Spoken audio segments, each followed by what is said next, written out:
মহামন্ত্রে সমগ্র বিশ্ব ব্রহ্মাণ্ড এক হওয়ার জন্য অবস্থান করছে, সেই পরম পবিত্র ওঙ্কারে আমি শরণাগত হচ্ছি। ওম শ্রী গুরবে নমঃ। ওম শ্রী গুরবে নমঃ। ওম শ্রী গুরবে নমঃ। পরম পূজ্যপাদ গুরুদেব, যুগশ্রেষ্ঠ ঋষি অখণ্ড মণ্ডলেশ্বর শ্রী শ্রীমৎ স্বামী স্বরূপানন্দ পরমহংসদেবের আতুল চরণে আমার ভক্তি বিনম্র শত সহস্র কোটি প্রণাম নিবেদন করি। যারা আমার এই দিন ভাষণ শুনছেন, তাদের প্রত্যেককে শ্রী গুরুর প্রত্যক্ষ প্রকাশ জ্ঞানে আমি আমার শ্রদ্ধাপ্লুত প্রণাম এবং জয় গুরু নিবেদন করি। ভ্রাতা মাতা এবং ভগ্নীগণ, যারা অখণ্ড আদর্শ মনে প্রাণে গ্রহণ করবেন, তাদের প্রসঙ্গে আজকের পঠিত পবিত্র অখণ্ড সংহিতার শ্রী শ্রী বাবামণির উপদেশে আমরা কিছুটা অবহিত হয়েছি। দীক্ষা একটি প্রচলিত সংস্কার, কিন্তু এই সংস্কারকে যথোপযুক্তভাবে মর্যাদা পরম পূজ্যপাদ শ্রী শ্রী বাবামণি কিভাবে দিয়েছেন, কিভাবে মূল্যায়ন করেছেন, এই প্রসঙ্গটি আমরা শুনলাম। এই দীক্ষা সম্পর্কে আমাদের সকলকেই সকল সময়ে সচেতন থাকতে হবে। দীক্ষা গ্রহণ করার মানেই হচ্ছে আমি ভগবানের সেবায় নিয়োজিত আছি।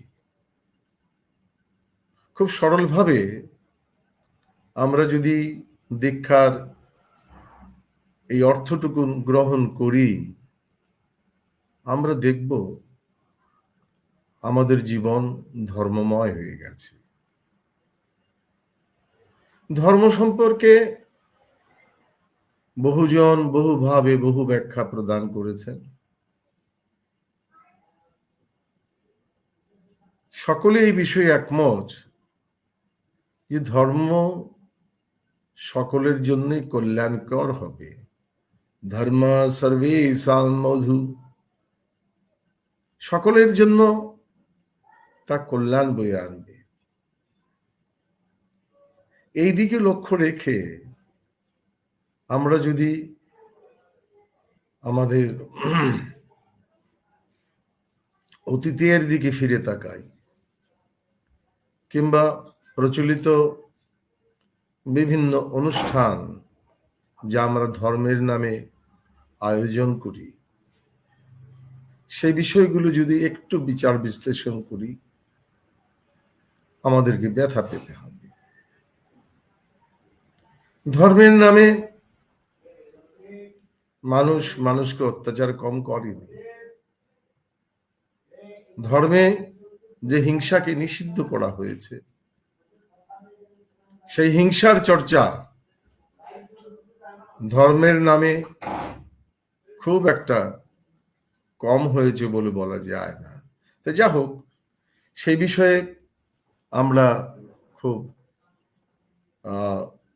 বিস্তারিত আলোচনায় না গিয়েও আমাদের একটা কথা মনে রাখতে হবে, অখণ্ডরা সকল সম্প্রদায়ের। আমরা সকল সম্প্রদায়ের যে কোনো মঙ্গল সূচক কর্মে নিজেদেরকে যুক্ত করতে পারি। আবার আমাদের প্রত্যেকটি অনুষ্ঠানে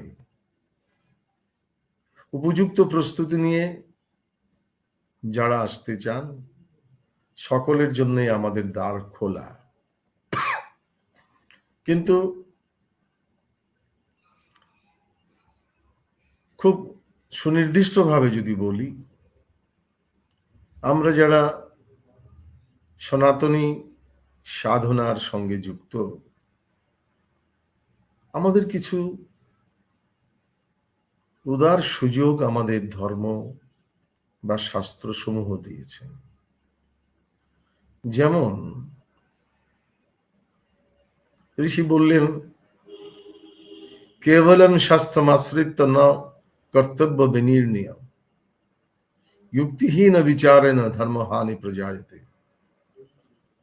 শাস্ত্রকে তুমি তোমার বিবেক দিয়ে, যুক্তি দিয়ে, পারিপার্শ্বিক অবস্থা দিয়ে তোমরা বিবেচনা করবে। তা না করে যদি অন্ধভাবে তোমরা শাস্ত্র বাক্য পালন করো, তাতে ধর্মবিরোধী কাজও হয়ে যেতে পারে। এমনতর অনেক সামাজিক অনুষ্ঠানের সমালোচনা আমাদের ধর্ম সম্পর্কে অনেকেই মুখরিত, কিন্তু তারপরেও সনাতন ধর্মের একটি পরিচয় হচ্ছে এই ধর্ম উদার ধর্ম। কিন্তু আমরা কি এই উদারতা রক্ষা করতে পেরেছি? পরমারাধ্য শ্রী শ্রী বাবামণি এ প্রসঙ্গে বললেন, হিন্দু ধর্ম যত উদার হোক, অহিন্দুর সহিত পার্থক্য সযত্নে রক্ষা করিয়া চলিতে বাধ্য। ব্যবহারগত হিন্দু ধর্মের অনুষ্ঠানে হিন্দু ধর্মের বাহিরের লোকের যোগদানের অধিকার নাই।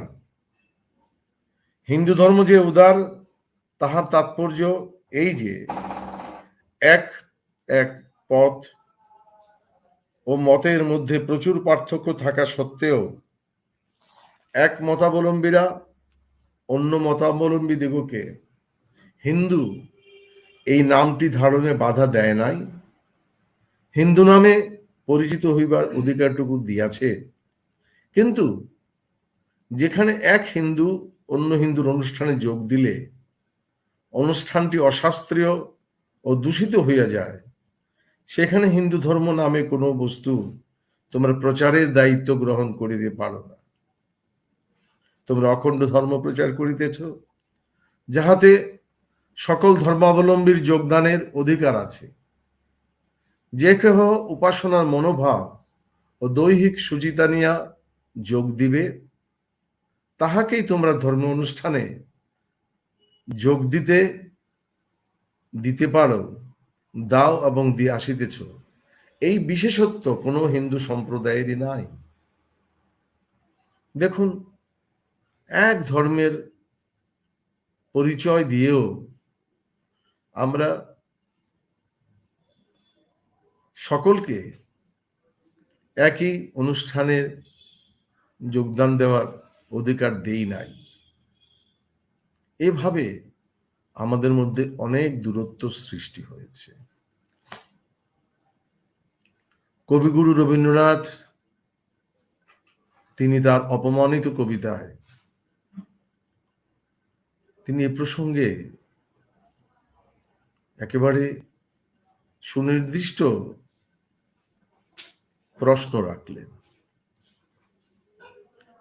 তিনি আমাদের ভুলগুলো দেখিয়ে দিলেন। বললেন তিনি, মানুষের পরশেরে প্রতিদিন ঠেকাইয়া দূরে, ঘৃণা করিয়াছ তুমি মানুষের প্রাণের ঠাকুরে। বিধাতার রুদ্র সে দুর্ভিক্ষের দ্বারে বসে ভাগ করে খেতে হবে সকলের সাথে গনুপান, অপমানে হতে হবে তাহাদের সবার সমান। তোমার আসন হতে যেথায় তাদের দিলে ঠেলে, সেথায় শক্তির তব নির্বাসন দিলে অবহেলে। চরণে দলিত হয়ে ধুলায় সে যায় রয়ে, সেই নিম্নে নেমে এসো, নহিলে নাহিরে পরিত্রাণ। অপমানে হতে হবে আজি তোরে সবার সমান। যারে তুমি নিচে ফেলো, সে তোমারে বাঁধিবে যে নিচে।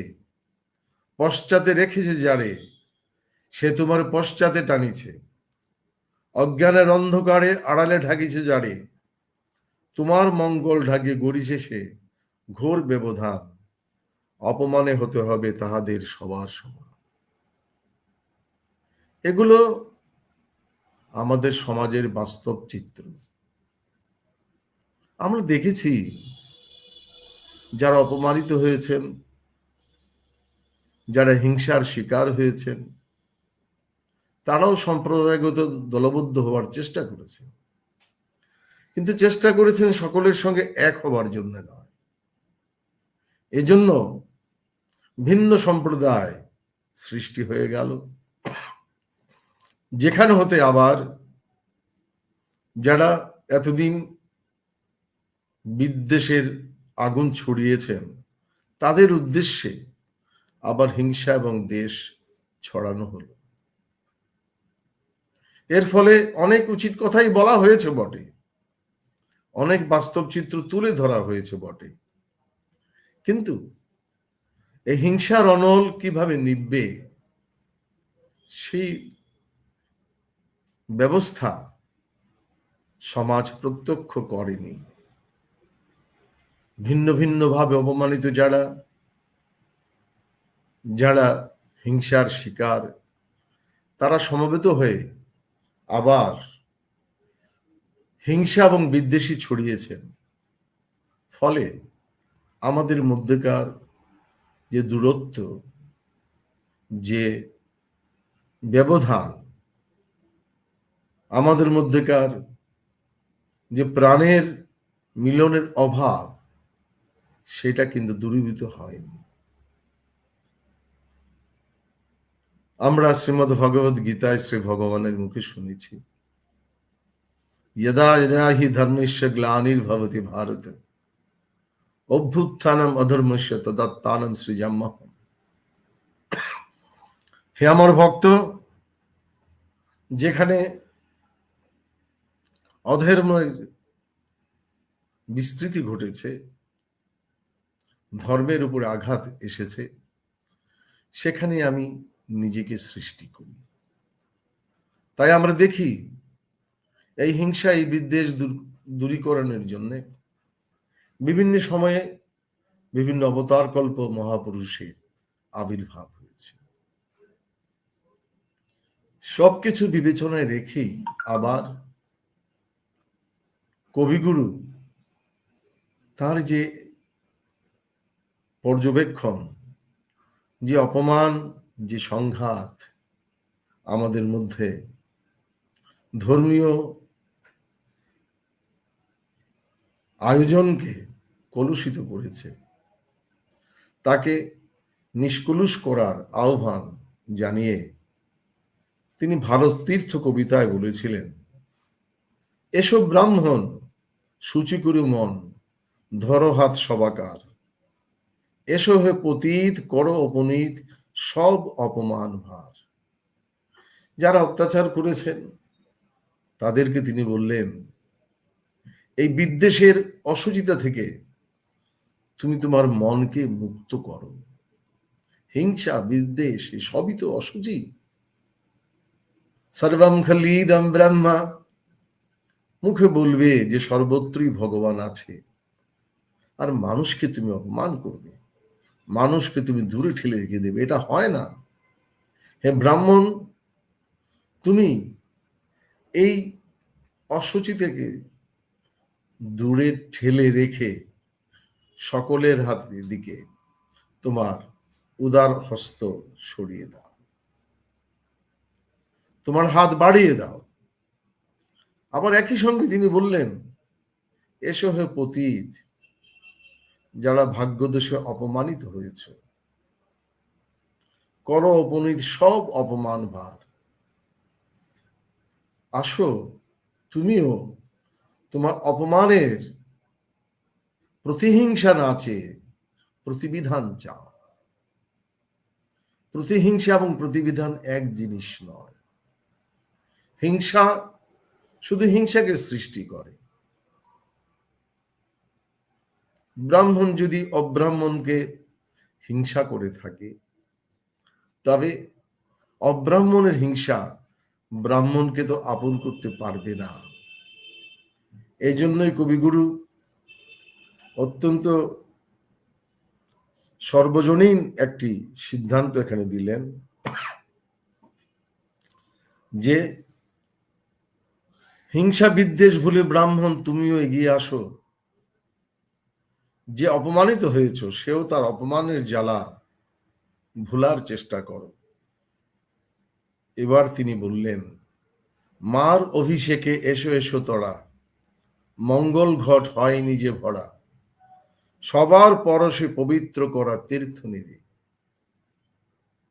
এই যে দেশমাতৃকার পূজা হবে, জগৎ জননীর পূজা হবে, এই পূজাতে এসো, সকলের পবিত্র হাত, প্রেমে ভরা হাত মঙ্গল ঘটকে স্পর্শ করুন, এবং সকলের স্পর্শ যখন পাওয়া যাবে তখনই যে পবিত্র বাড়ির সৃষ্টি হবে, সেই জলে জগৎ জননীর মায়ের পূজা হবে।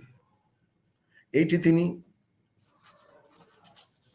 একটি চমৎকার সিদ্ধান্ত দিয়েছিলেন, কিন্তু সকলে মেলার সে সুযোগ যুগ যুগ ধরেও এই সমাজ পায়নি, যেখানে সকলে সকল বংশের সকল সম্প্রদায়ের ভক্তগণ সসম্মানে মিলতে পারবেন। তিনি একটি স্বপ্ন তার, তিনি যা আমাদেরকে পথ দেখিয়েছিল, কিন্তু তা বাস্তবিত হয়নি বহু বহু ভাবে। দেখুন, আমরা রাজনৈতিকভাবে আমরা দেখেছি যে কার্ল মার্কস বিশ্বকে রাজনীতির সাম্য চিন্তা করতে শিখিয়েছে। আমাদের পরম সৌভাগ্য যে শ্রীমন মহাপ্রভু পঙ্ক্তি ভোজন এবং হরি সংকীর্তনের মাঝে আমাদের সমাজে কিছুটা সাম্যবাদের প্রভাব সৃষ্টি করেছিলেন, কিন্তু পৌরোহিত্য এবং জাতির বাছবিচারের যে বাড়াবাড়ি, তা থেকে আনুষ্ঠানিকভাবে আমরা মুক্ত হতে পারিনি, যা এখনো চলছে। কিন্তু পরম সৌভাগ্য যে কবিগুরু যে মঙ্গল ঘটের কথা চিন্তা করেছিলেন, যে মঙ্গল ঘটে সকলেই তাদের হাত রাখতে পারবে, স্ত্রী শূদ্র ব্রাহ্মণ নির্বিশেষে প্রত্যেকের হাতের পরশে যে পূজার আয়োজন সফল হবে, সেই পথ পরমারাধ্য শ্রী শ্রী বাবামণি আমাদেরকে দেখিয়েছেন। সেটি হচ্ছে পরম পূজ্যপাদ শ্রী শ্রী বাবামণির প্রাণপ্রিয় অনুষ্ঠান সমবেত উপাসনা। এই সমবেত উপাসনার মাধ্যমে পরমারাধ্য শ্রী শ্রী বাবামণি ধর্মীয়, আধ্যাত্মিক, সামাজিক সাম্যবাদ প্রতিষ্ঠিত করলেন। এই সমবেত উপাসনায় সকলেই যুক্ত হতে পারেন আমরা জানি, কিন্তু এই সমবেত উপাসনা সম্পর্কে বাবামণির যে কবিতাটি, এটি সব দিক দিয়ে অনন্য। শ্রী শ্রী বাবামণি অত্যন্ত উদাত্ত কণ্ঠে আহ্বান জানিয়ে বলেছিলেন, যে আছো যেখানে নিখিল ভুবনে, নিকট অথবা দূর, এসো হে সকলে প্রাণফুল দলে, পূজা হবে শ্রী প্রভু। প্রত্যেকটি অক্ষর আমাদের চিন্তা করে দেখা দরকার যে কি গভীর আবেদন, কি শ্রেষ্ঠ সম্ভাবনা এর মধ্যে লুকিয়ে আছে। এখানে প্রথমেই বলা হয়েছে, যে যেখানে আছো, এই ভুবন ব্যাপী, কাছের হও বা দূরের হও, এসো আমরা প্রাণফুল দল দিয়ে শ্রী ভগবানের পূজা করব। হবে উপাসনা শুভ উপচারে, হৃদয়ের প্রীতি ধন সম্ভারে, সবারে আনিয়া সকলেরই নিয়া হব প্রেমে ভরপুর। এখানে কেউ কাউকে হিংসা করবে না। প্রাণের শুভ উপচারে, হৃদয়ের প্রীতিঘন ভক্তিতে আমরা আরাধনা করব। সবারে আনিয়া সকলেরই নিয়া হব প্রেম ভরপুর।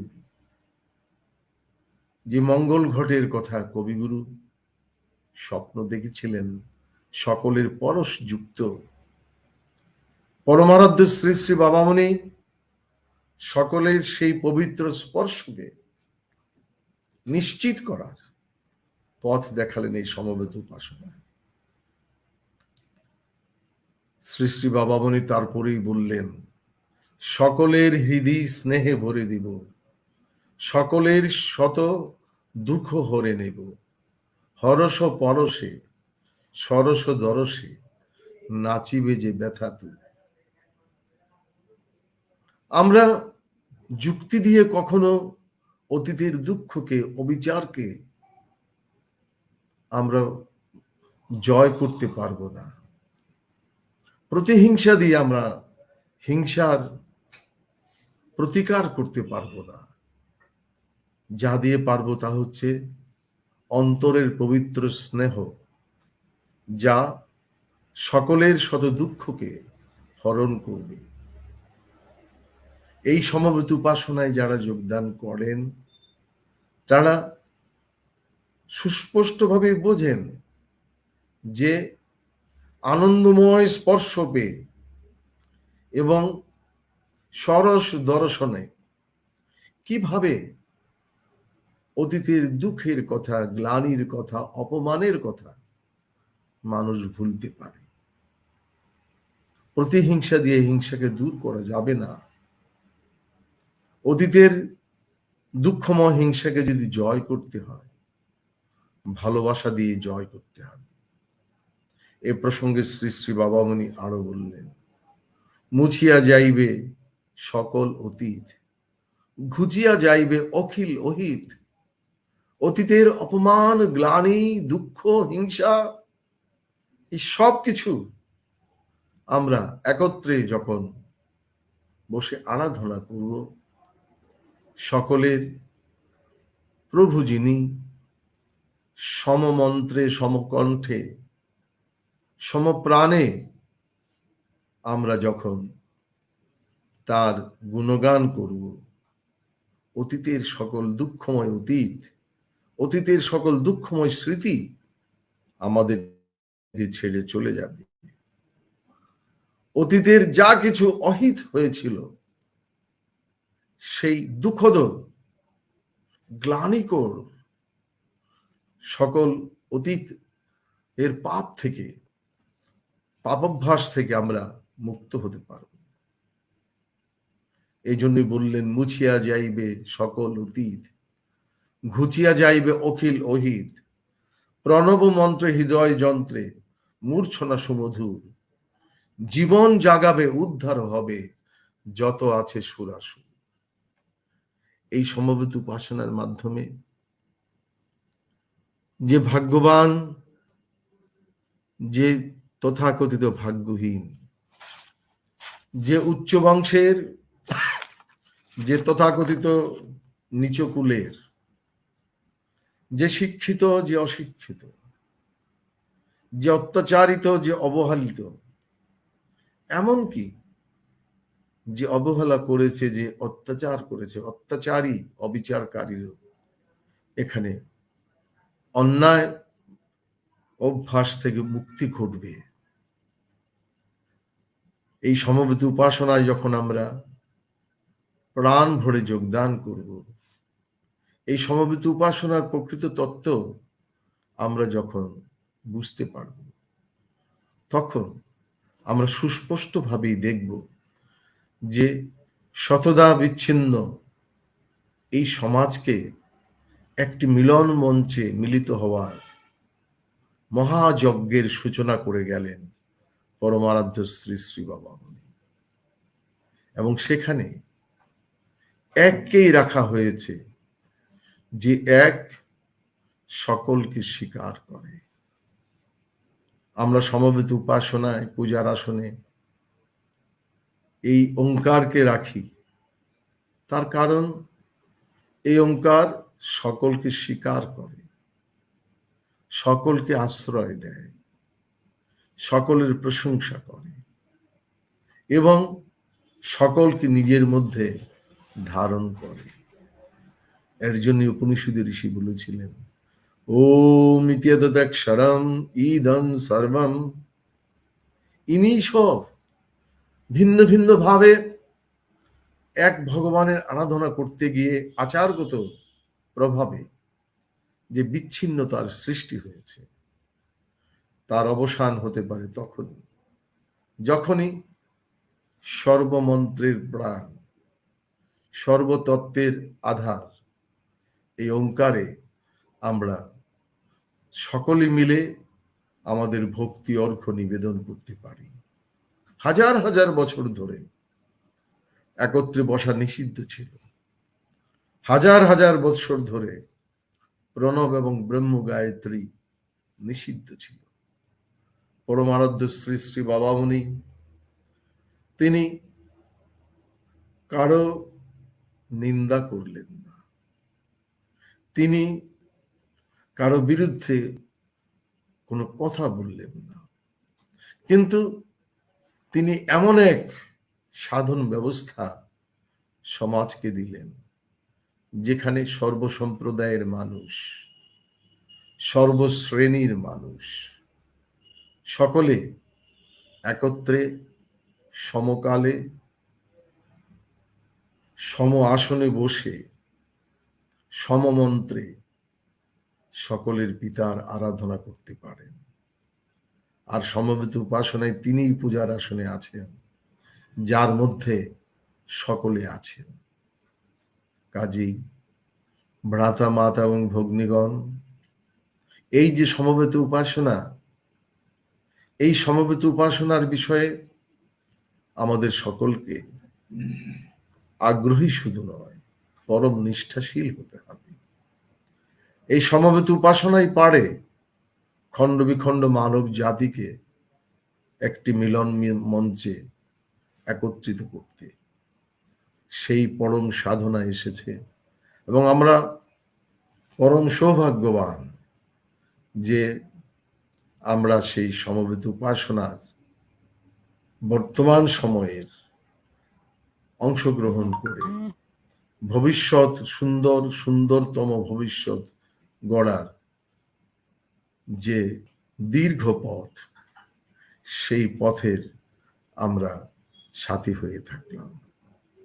সকলে মনে প্রাণে আমরা যদি সমবেত উপাসনা করি, সকলে আমরা যদি সকলের স্বীকৃতি যে মহামন্ত্রে, সেই ওঙ্কারের প্রতি নিষ্ঠাশীল থাকি, তবে আমাদের আচরণ, আমাদের অনুশীলন, আমাদের ধ্যান, আমাদের সাধনা, তা সকলকে একত্রে মিলবার জন্য যে প্রেমময় আকর্ষণ সৃষ্টি করবে, সে আকর্ষণেই